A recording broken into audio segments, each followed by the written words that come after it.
we're welcoming back our friend Claude Ledoux, who was one of my contemporaries. We're about the same age. And we know lots of people, same people, because we both grew up in the area. And Claude has been here before and is a veteran of working in historical areas of Westport particularly. Was a selectman for many years in Westport and served on many boards. Had a TV series that we're going to be putting up on our website when we get first chance, that he did called Westport Matters. And Claude has done many, many different things in his life. He's what you would call a self-made man. As a young boy, he came here from Canada and learned to speak English after he got here, and grew up with a large family in North Westport, and has made a great success of his life. And we're very happy to have him here. Before I need to explain that we have a little jug in the back room, and if you haven't figured out what the jug is for, that's how we pay the bills. We take donations in that jug, and I welcome anything you can give us. The subject of today's talk is a very important subject. Route 88, if some of you are old enough, I know at least two of us here are old enough, maybe more, to remember what the traffic used to be like going to Horseneck Beach, before and after Route 88, and what Horseneck Beach was like before the hurricanes and before the takeover. And what Claude has done is he's done a lot of analysis and a lot of thinking, not only as a student of this, but as an official of the town of Westport. And he's made some observations over his life about this important subject and what it did to the town of Westport, for good and for bad. It's kind of a testimony to the fact that the consequences of political decisions aren't always studied ahead of time and considered when actions are taken. And I think Claude will explain a lot of that as we get going. So without any more from me, this is Claude Ledoux. Thank you, Bob. Welcome all.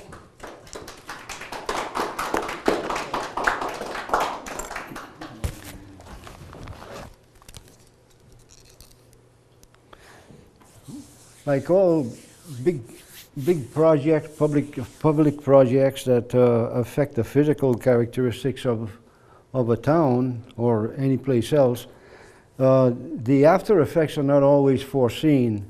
And in this case, in retrospect, you can really see that the things that did happen could not have been predicted. You don't notice the changes because they occur on a gradual basis, and it's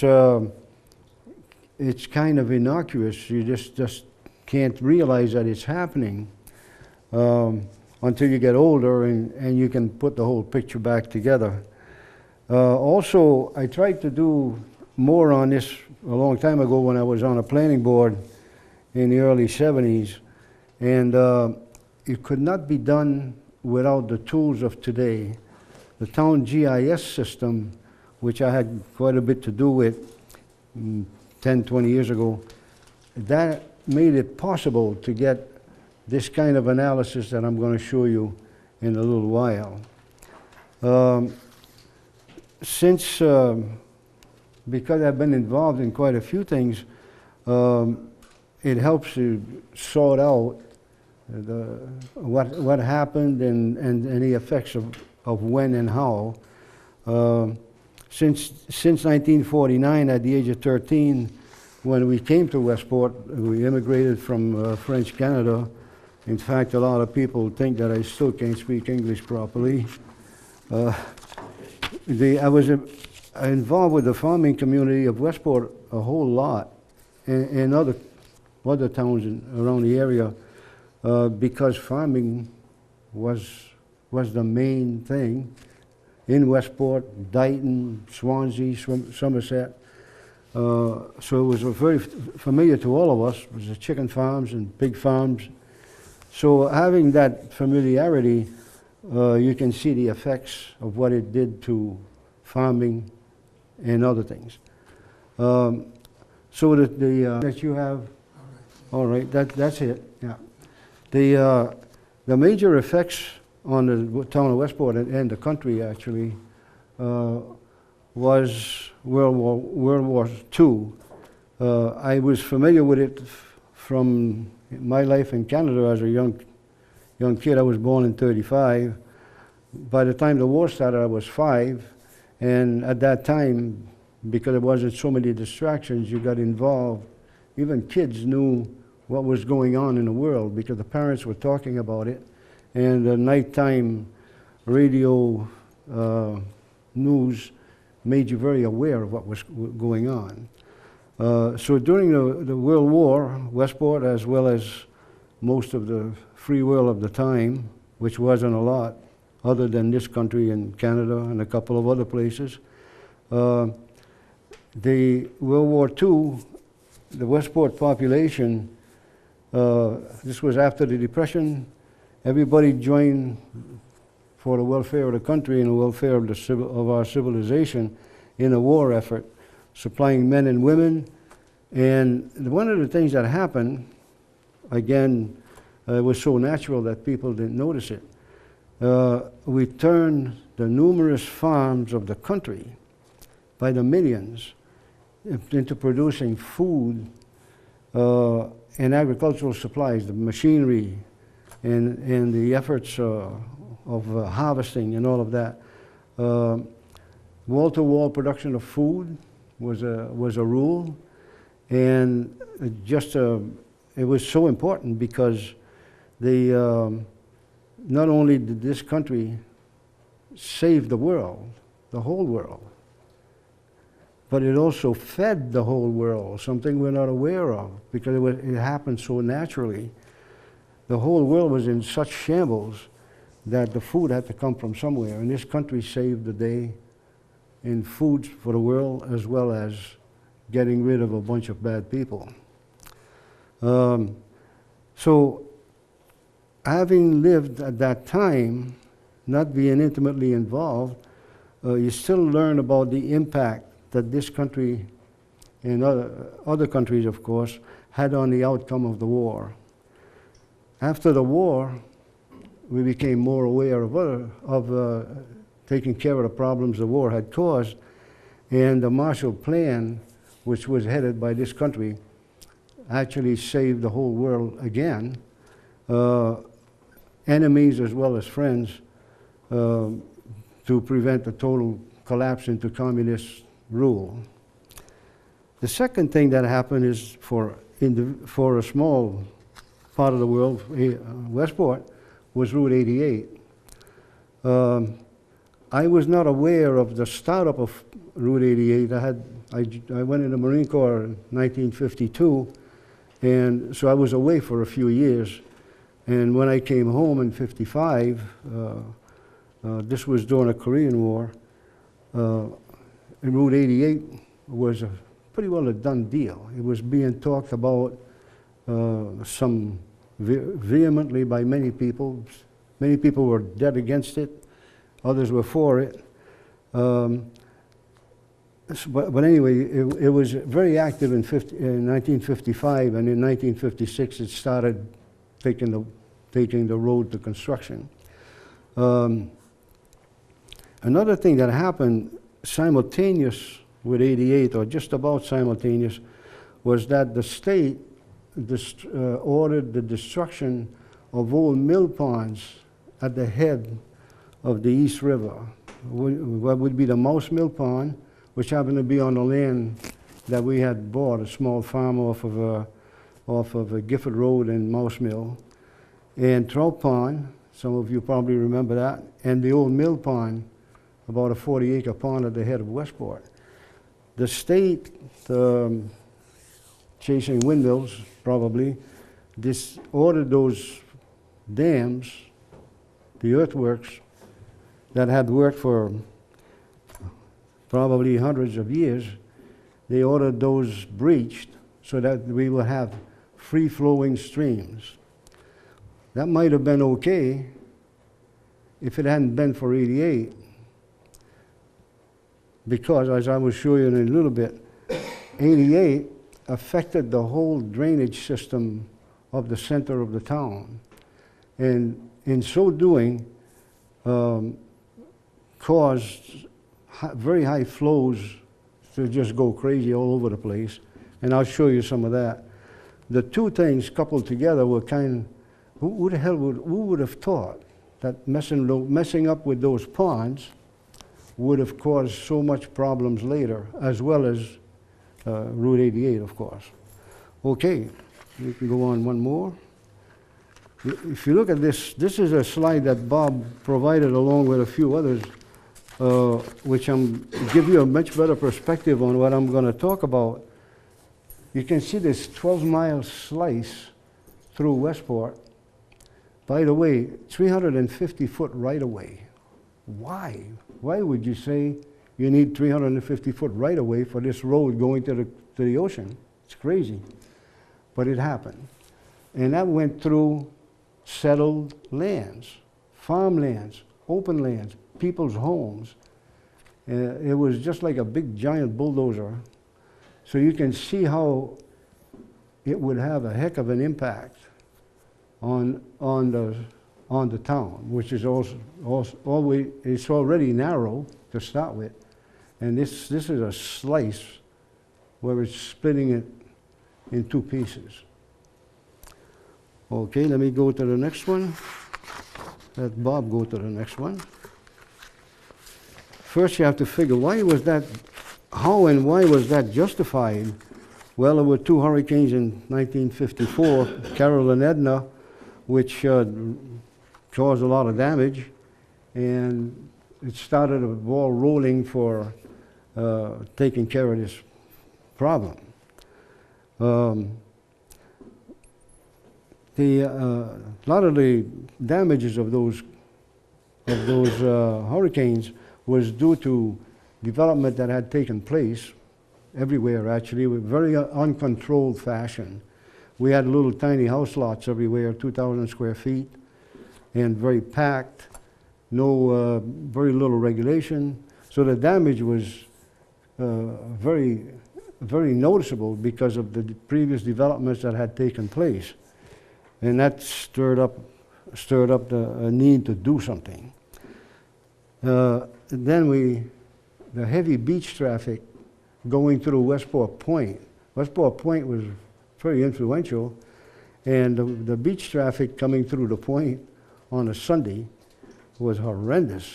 I mean, it was blocked up for maybe a couple of miles up the road, and the residents of the point, as well as down the road, creating the traffic mess, that kind of spurred things along. Another thing that I have to mention here is, I don't know how many of you can remember Butler's Donuts on Sanford Road.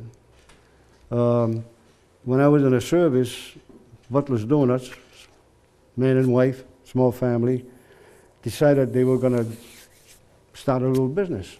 So they started a donut business on Sanford Road. Who would have thought of it?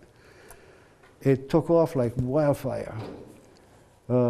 Somebody from Boston helped set them up. And one of the bad things about it is that the Ledoux family, which, on Sunday morning after church, you usually had a nice farm-type breakfast. Now, my mother had discovered Butler's Donuts. So after church, Our Lady of Grace down the road, we used to go down to Butler's Donuts and buy a box of donuts. That was breakfast. So it contributed to the demise of a lot of good nourishing food in Westport. I have a video of Butler's, by the way, on the Westport Historical Society website.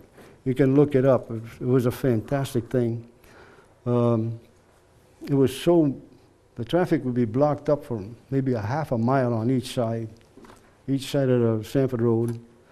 And Mr. Butler would be mixing up the donuts right in front of your eyes by hand, and the 2 or 3 ladies one lady would be frying them up, and another one was taking care of the counter. It was a madhouse. They had a little cash box. In that cash box, would overflow. There'd be dollar bills all over the floor. And it would have a big cleanup after. It was quite a place. And it's now, it just got torn down. Well, it went out of business a long time ago, but it just got, the building itself just got torn down. Butler's Donuts.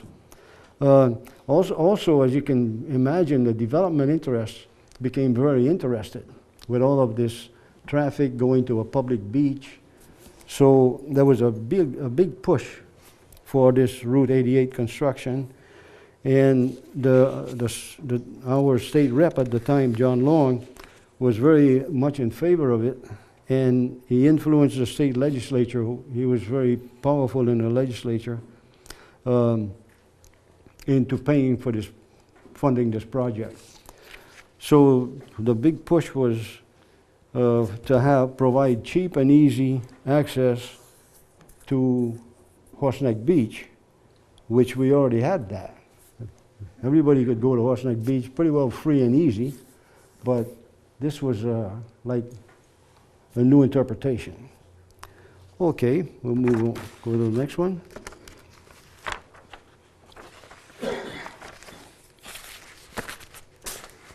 So starting in 1956, this new road was pushed through the town. It took a few years, and we built a new bridge in a different location than Westport Point.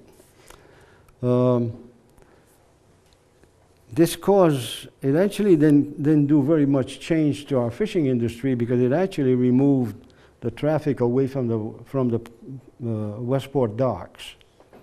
But the farming community, as you can imagine, really got hurt because when you look back and analyze it, 47 farms and open lands, 47 were destroyed by the end of the construction of 88 in 1960. 8 of them had been on North End's Beulah Road. Nobody will remember that road. It's now Gifford Road. I wrote a memo on this 47 properties that were affected, and I listed them a few years ago. If anybody's interested, I could email it to you. So what had been farmable lands now were not farmable anymore because they had been cut through by this new road. The barns were on one side, the housing was on the other side, or the fields were disrupted. And what helped it along, what helped to spur development is that the two of Westport's major developers were also on the planning board. So you can imagine that everything was set up for a major spurt in building, in a massive development in Westport. And that spurt lasted until the 1990s. In effect, it changed Westport completely, actually, from a farming to a residential community. Can I ask you a question? Yeah. There was only one pass-through under the highway created up at Goldstein's, which allowed them to migrate underneath 88 to get their lands on the other side. Yes, The only one. I'm going to cover that. Okay, good. Yeah, I'm familiar with that one because before going into the service, I had worked for the Goldstein boys, running the barn, dairy farm. We were milking about 60 cows. I was 14, 15 years old. And they were super people to work for. They treated you fair, and you give you a little more, paid you a little better than most. So I'm going to come to that. I'm glad you pointed it out, though. I'm just going to read a little bit about 8 farms from Route 6 to 177. That's a fairly small, maybe 2.5, 3 miles. 8 farms had been wiped out by 88, just on that one road. And the 12-mile split actually destroyed the pastoral continuity. The continuity for a farm community is very important. You have people that hire each other, they work with each other. Somebody does machinery, another person does hay. So that mixture works well until you break it up. Claude, is that the Beulah Beulah Grove, isn't that near Beulah Road? That would be, let's see, yeah, that would be the beginning of it, down at the corner. Yeah, Up we're, top there, no? we're gonna go into it a little more with the next slides, Bob. See it? Beulah Corner, see Beulah Grove? Yeah, That's it. It comes right down. Mouse Mill Road is the little hook, the first little hook to the west, actually. And there's no major developments along that road, but there were farms on both sides of that road. Big pig farms, Seminskis, and we'll be getting to that pretty shortly. Oh, okay, yeah. The community, you know, of cows, animals, milk, machinery, employment, the milk transportation, farm businesses, land use. This road completely disrupted all of that and started the downfall for the rest of our agriculture. The schools had agricultural programs, public schools, and that was terminated at that time also. Now on this map, one of the things, you pointed it? Yeah.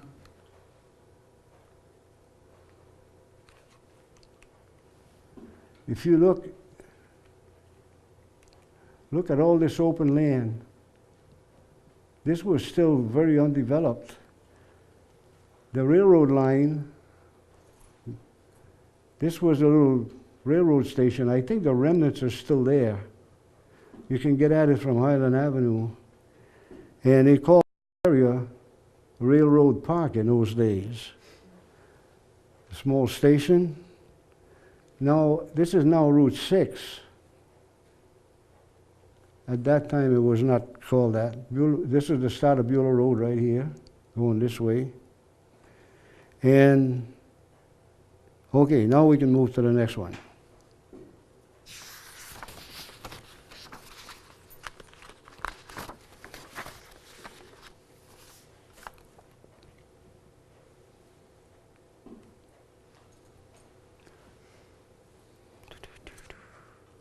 Okay, some interesting things here.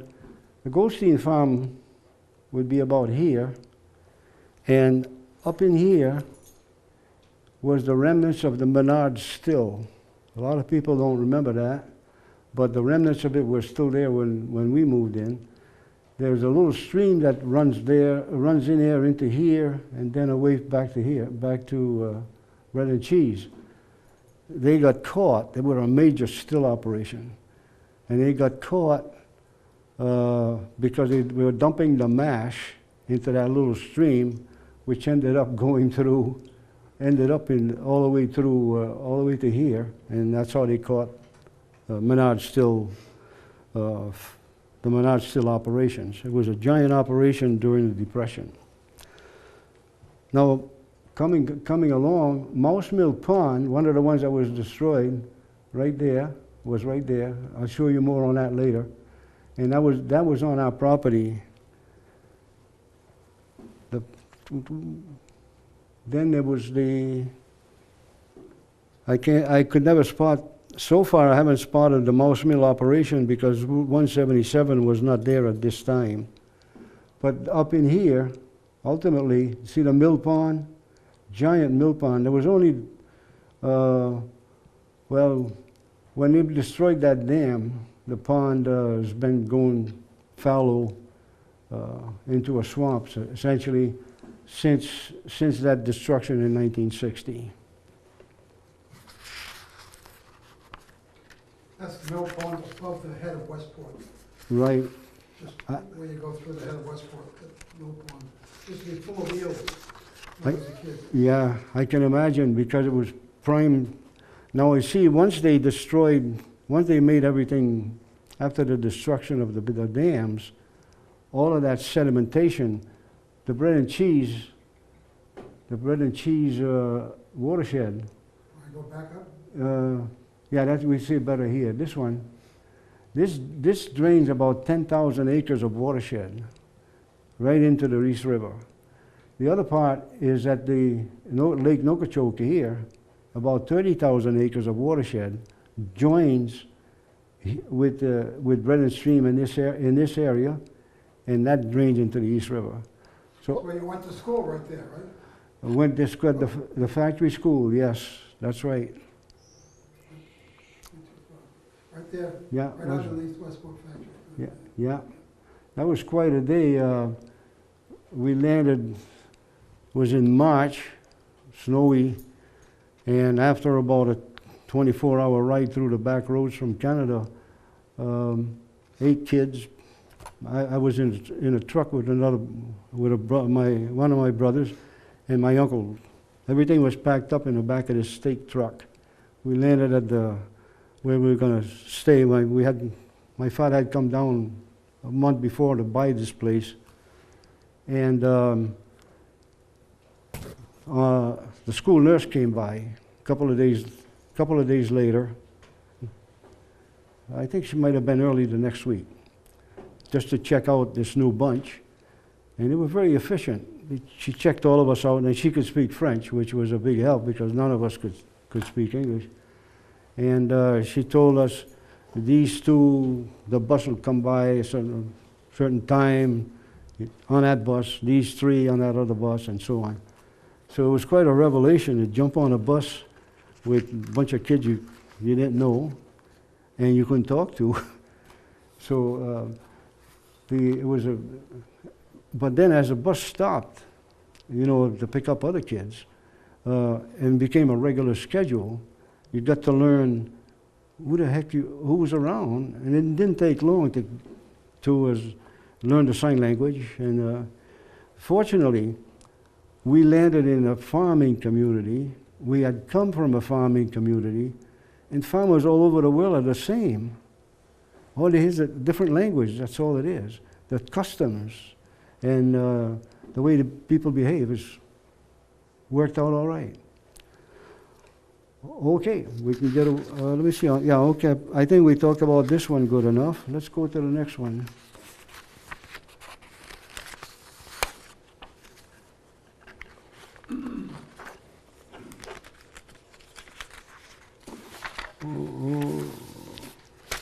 I think we jumped ahead a little.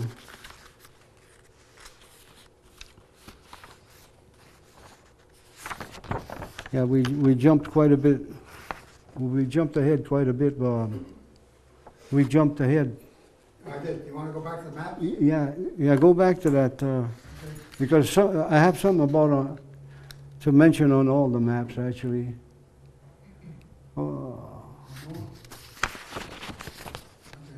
Yeah, go a little more. More? Yeah. Central Village. Okay, well, all right, we can go with that. We'll go with that. Central Village, one of the things that was startling is that the town,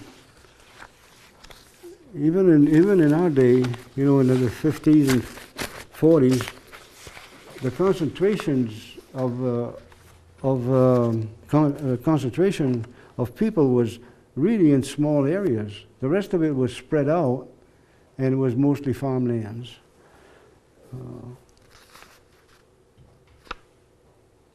Okay, I'm not sure if we have to go, I think you need to go back one more. That's it. Yeah, you see how you have all of these South Westport, Central Village, and then up at the north end, and then Westport Point. 4 or 5 areas were heavily populated, well, somewhat. But the rest of it, if you look at the open lands, so it was open lands and farms were very prevalent. Even in our day, in the late 40s and 50s, Westport was still like that before '88. Okay, we can move on. Okay. Now this one here,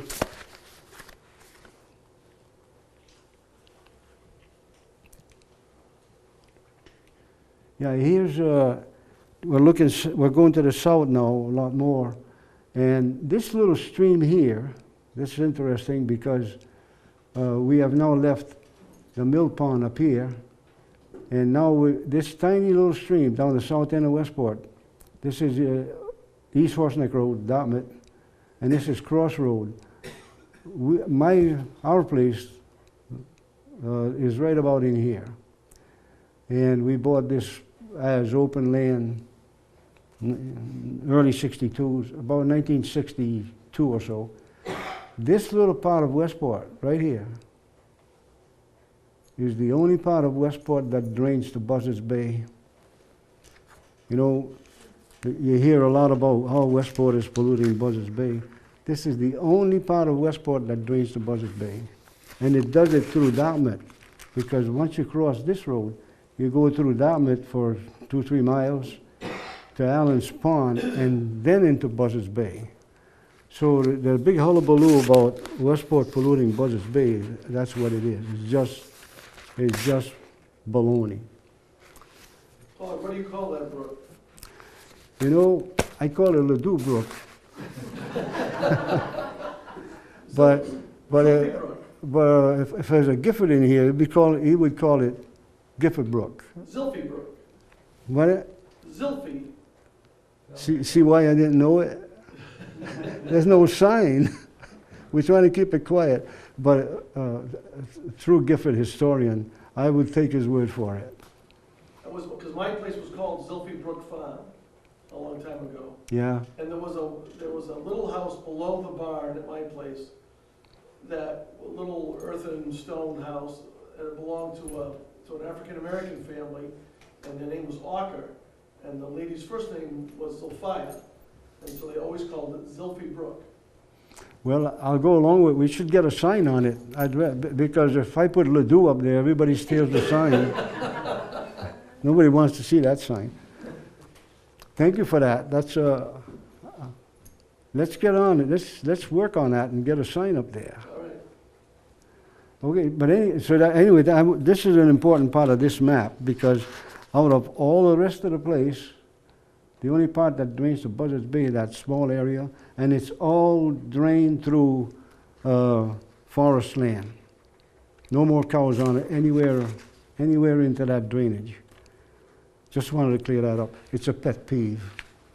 I use it every chance I get. Okay, let's move on. Well, I might want to explain what Westport River dumps into. It really dumps into Rhode Island Sound. And that's why they make that distinction between Buzzards Bay and Rhode Island Sound. Well, no, you see, the Buzzards Bay, it was always Rhode Island Sound until the River Alliance came along and the Buzzards Bay Coalition. And in order to include Westport, they had to change the line from the Cuttyhunk to Gooseberry. They moved the line up to the Rhode Island line. It's kind of a fictitious thing, but it helped drum up drums up money for the windmill chase. Sorry about that. Claude, one of the things this map shows, a couple of years ago, we had a man here talking about East Beach. If you take a look down there in the right corner, that's what East Beach looked like in 1895. A lot of structures on East Beach. Can you look at all the number All of... wiped away in 1938. Yeah, the shoreline was about 300 feet or more further out than it is today. We're right up to that road now, and before then it was very heavily populated. You're right. That's an important perspective. Natural process. The bridge, the old wooden bridge, is showing there. That was pretty brand new at the That time. old bridge used to call people to open up the bridge by hand. Yeah, they had a big Right key. open, yeah. The key, I think, is still in Lee's store. There was a big key. They'd call a bunch of people out of the social club to come and turn it. Actually, it was people used to hang out at Lee's Market, and that key, I think, went to.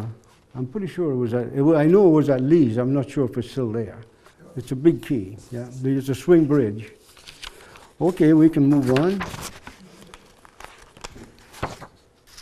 And this is Route 88. The breaching of the dams on those at the northern reaches of the East River that was just a side thing. Nobody ever thought that would amount to anything. But as it turned out, this had a major effect on the whole of the East River, because just think, these dams were trapping 30,000 acres of watershed from Dartmouth through Nokachoke, 10,000 or so coming down Brennan Cheese. That's a lot of water. Those dams had been catching that sediment for thousands of years. You say, okay, well, you weren't here, white people weren't here 10,000. They weren't. But beavers were here. Beavers used to put dams wherever, and they knew how to do it better than we did. They knew how to pick the sites, and they had dams everywhere. So all of the sedimentation since the Ice Age, coming down these streams, heading to the river, that was caught by those dams. And it just kept filling up and backing up the land. And some of the wetlands would become dry, and you just keep building up. The beavers would move ahead. So it wasn't just the white guys. You know, we destroyed the beavers. Well, they did, not me. They destroyed the beavers when they came here. But the dams were replaced for water power, precisely where most of the beaver dams would have been. So destroying those dams created a lot of problems. It destroyed the central village, and 88, combination with 88, we destroyed the drainage pattern coming down the center of town. That's a lot of acres. And we changed all of these little streams and rivulets from meandering through woodlands and marshlands. We changed that to ditches on both sides of 88. You look and both sides of 88, you'll see where it's been channeled. And all of that increased the volumes coming down through those streams tremendously. We noticed it on our little stream, the stream coming down. It starts on 88, way up at Briggs Road, and comes down under the road with the culvert that the Goldsteins were able to get put in. They were the only ones successful about putting a path for their cows to migrate. The volume overtopped the dam even after it was breached, and that had never happened before. And that was caused by 88. We didn't realize it at the time, but 88 and the destruction of those holding fixtures made a big difference. Both of them tied together really affected, one affected the town itself with the people, but the other one affected the East River, which is now silted up to 10 feet in places, all the way up to Hicks Bridge. You can see it on satellite photographs. And the river siltation wouldn't have been noticed by me, because I never fished the river, especially in that area. But for commercial fishermen who did, you know, like friends of mine who are now gone, Jim Pierce, Fred Tripp, they saw it through their lifetime because they lived through this time. How they used to go set seine nets here and there, and after a while they weren't catching anything. So the whole north end of the East River, from Hicks Bridge all the way to the head of Westport, has been affected by that change in the dams that were destroyed. The two things worked together. The 88 made it worse for the drainage, and when they took those dams out, that really did a job. There was, in 1968, by the way, the Department of Marine Fisheries did a very scientific study of the Westport rivers, both of them. It was very exhaustive, and it was the first and only scientific study of the rivers, and it's an eye-opener. If you get a chance to take a look at it, I think it's available in it should be in a planning board office. I took the trouble of having it copied so I could have it on file in my computer. If anybody's interested, let me know. I can email you the whole thing. It's quite a report. It's about this thick.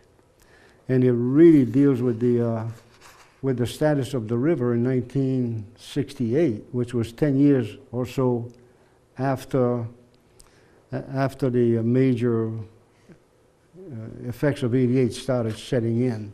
So at that time, the study was studying a river that wasn't totally spoiled like it is today. By now, its major changes have happened in the river.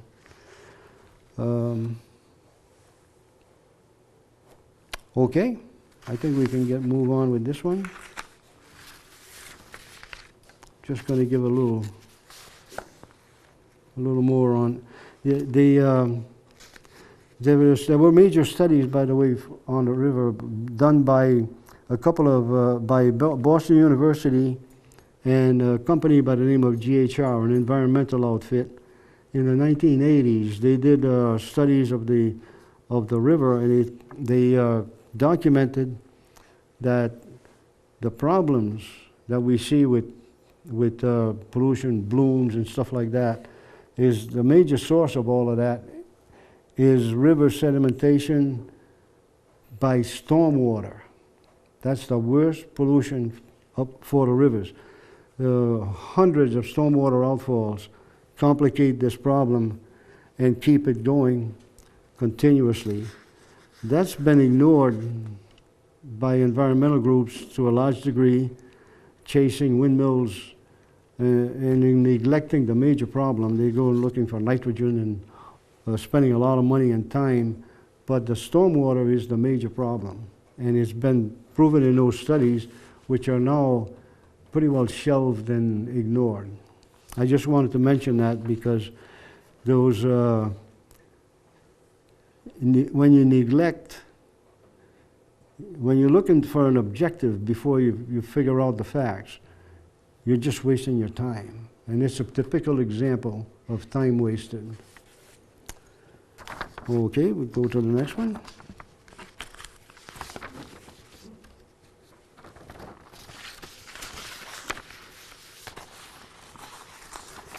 Another thing that a lot of people have forgotten or didn't notice is that the state evicted all the people on Gooseberry Island, and that was quite a summer colony there.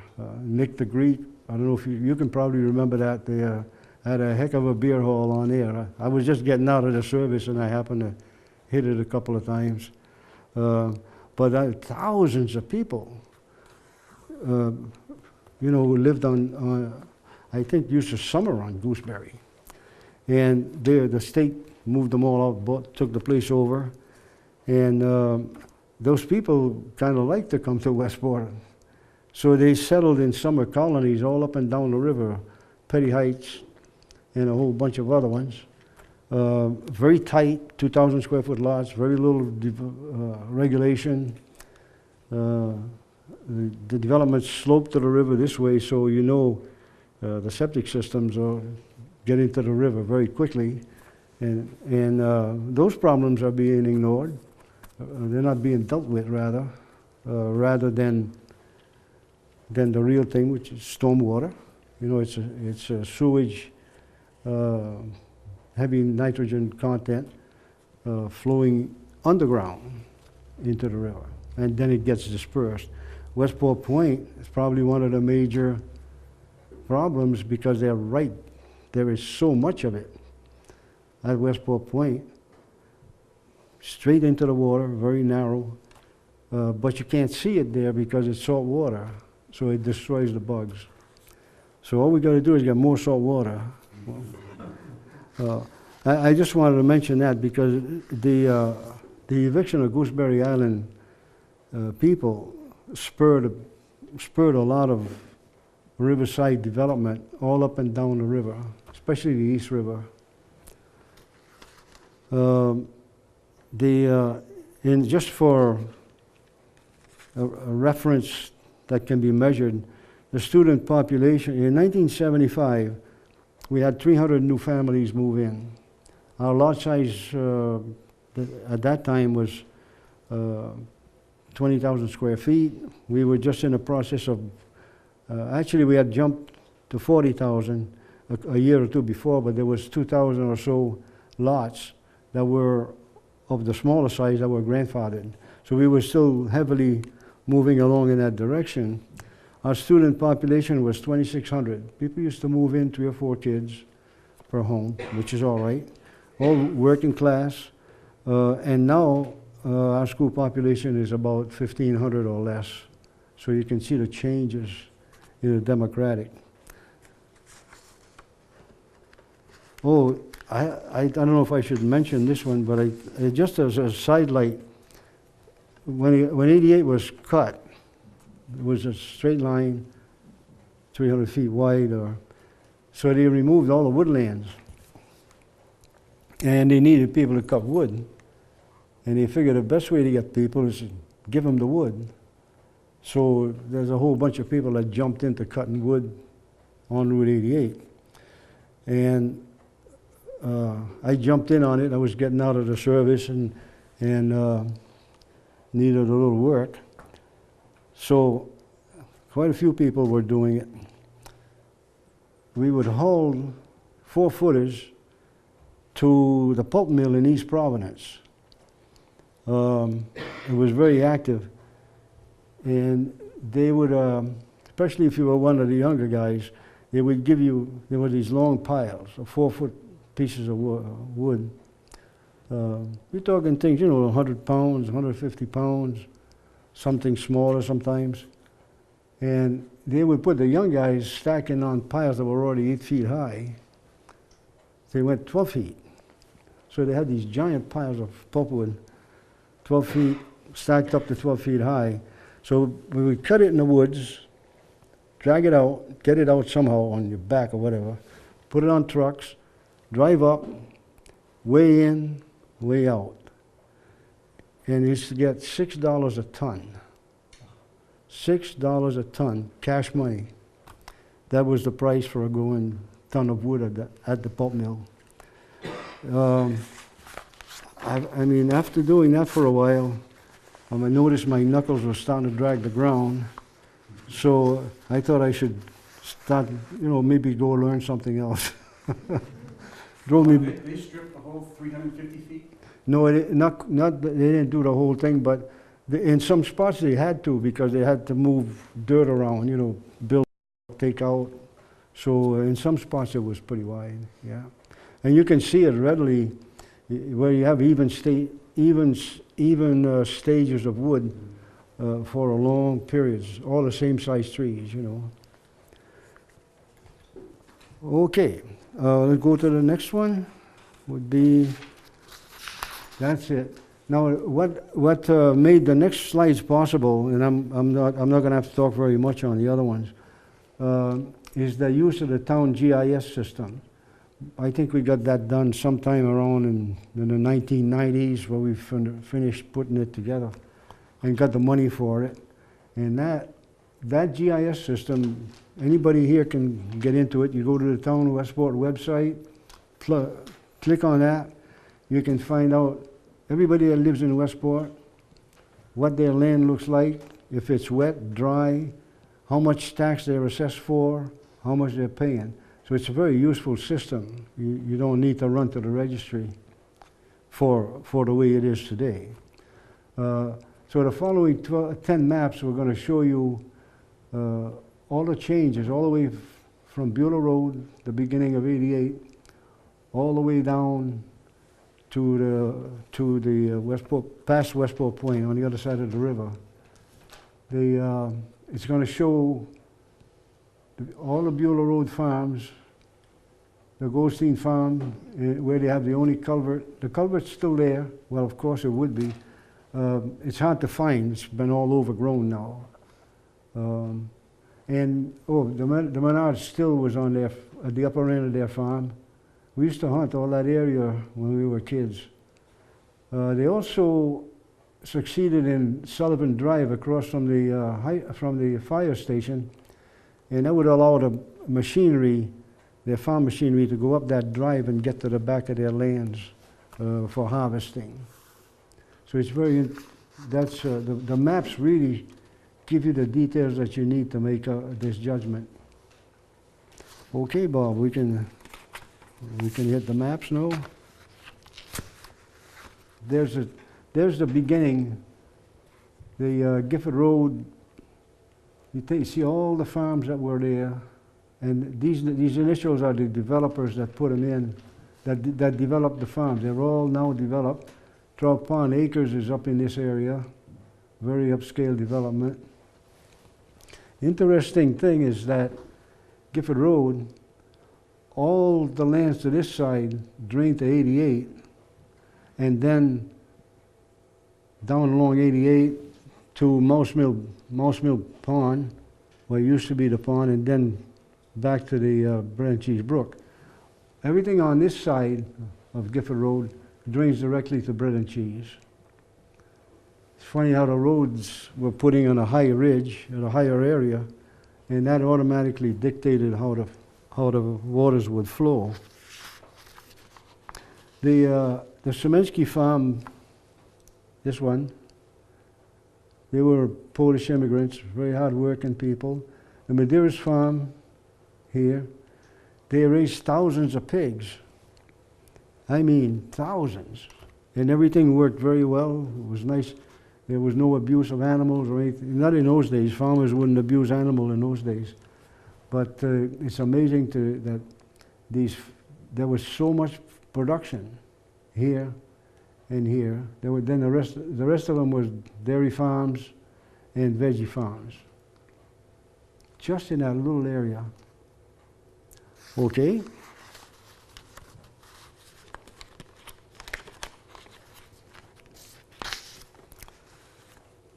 Now, as we go down from the north all the way to the south, you'll see wetlands. The green is the wetlands, and you'll see how some pieces of land were divided up, where 88 cut through them. Here's a piece of land, 88's cutting through, and this has happened all the way up.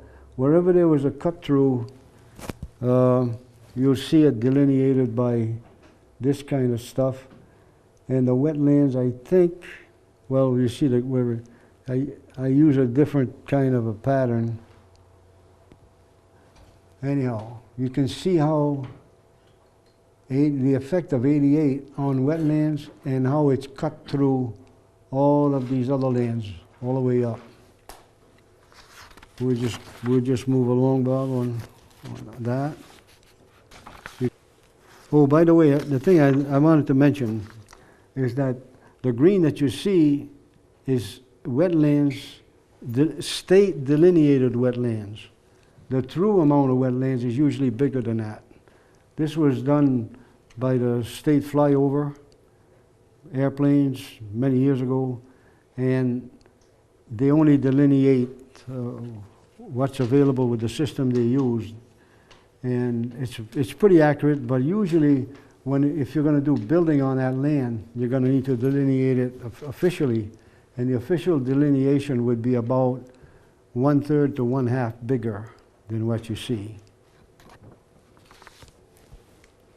Look at how this piece was cut up. Here's another one. You see the amount of, now some of the pieces that were cut up, if they happen to be on a buildable road, you see they built, looks like they put pork chop lots up here to get to the road. So it just complicated matters for development, especially for intelligent development. But that's what it is. Okay, Bob, you can just keep on trucking.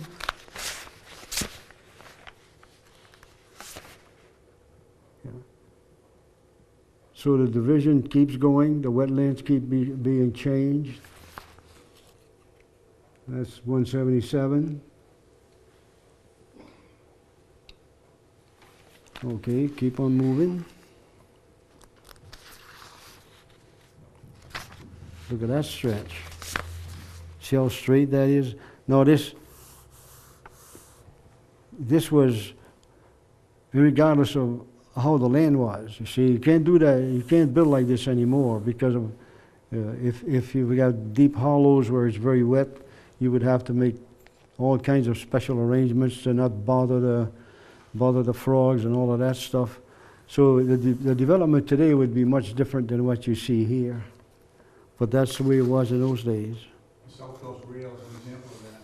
Hmm? They're having all kinds of trouble with the South Coast Rail to avoid the wetlands and environmental areas. And I know. fighting, They've trying been- to change the track. and- They've been working on the South Road, the railway, that South Railway, been working on that for 30 years. It's crazy, because it was there before. It's just nuts. Okay? Go ahead, Bob. Keep moving, yeah. Oh, no, hang on. I want to point out, our cemetery, Central Village up here, cemetery, landfill. You see that? The 88 made it possible to separate the cemetery from the landfill. That's one good thing, I guess. Okay. Yeah. And there we go. We're going towards the beach now. This is just to show you how useful that GIS system is and the impact. You can't really see the impact of 88 until you can see it this way. Okay, let's go one more.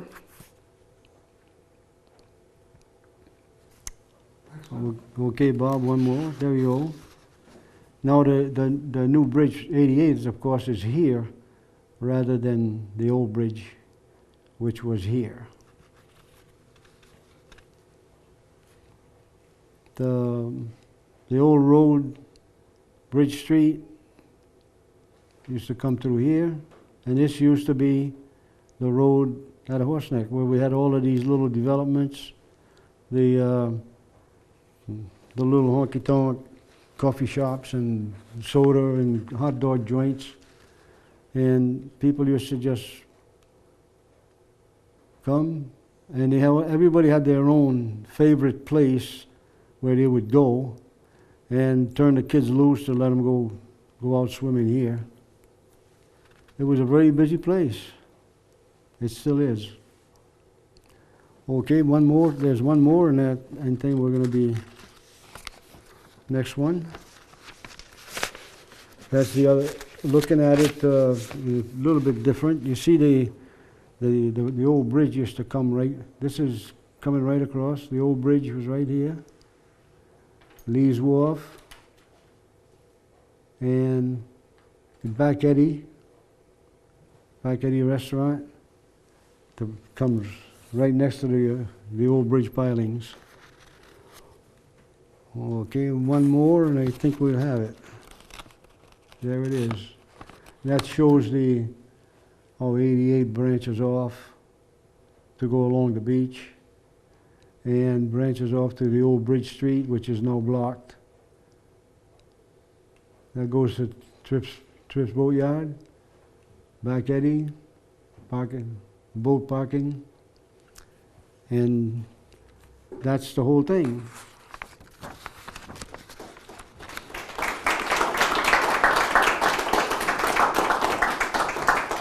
In Canada, and one of my father's brothers, there were 10 boys, and one of his older brothers had moved down during the Depression, 1935, went to Fall River, had a little barber shop, and he married a girl from Swansea. They had a little farm in Swansea, 15 acres. The war came, and he grew that farm from a small chicken farm to 10,000 laying hens during the war. And that wasn't out of the ordinary. There was a lot of chicken farms around the area. You know, you guys had some, big ones. And around the area, there were a lot of chicken farms. Out of Connecticut made my uncle's farm look sick. But he needed help.